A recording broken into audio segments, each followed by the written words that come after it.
what happened in the Banda Islands.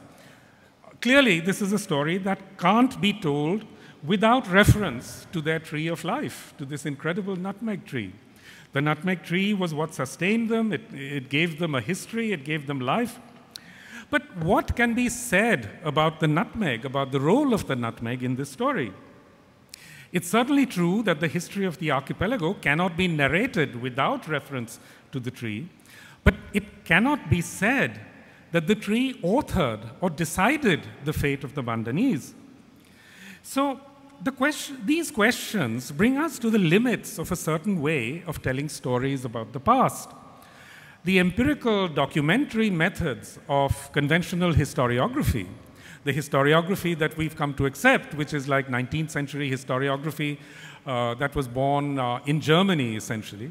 Conventional historiography depends entirely on documentary sources.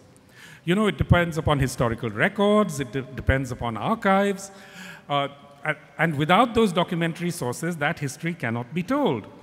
So nutmegs and volcanoes may figure in these stories, but within the conventions of modern historiography, they can't be actors in those stories. A tree cannot be an actor in empirical history. A volcano can't be an actor in empirical history. But for Moluccans, the people who lived on these islands, as for many who live in seismic zones, trees, flowers, and volcanoes are makers of history as well as tellers of stories. So for the Bandanese, they had any number of songs about nutmegs.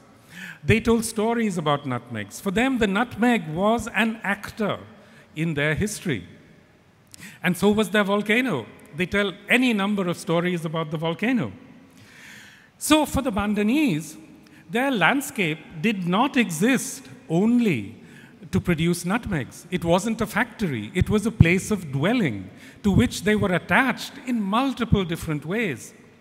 So they loved their land. They were attached to this, deeply attached to this land. For them, their lives are unimaginable without that land.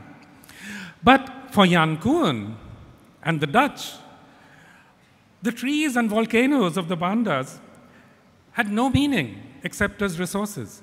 They were meaningless. They could have been anywhere. All that mattered to them was to generate profit from this land. So you have these warehouses, these great Dutch warehouses in Jakarta, basically where they stored nutmegs and cloves, etc., before exporting them to Europe. So for them, nutmegs, botanical species, volcanoes, and all, they had no meaning except to generate profits.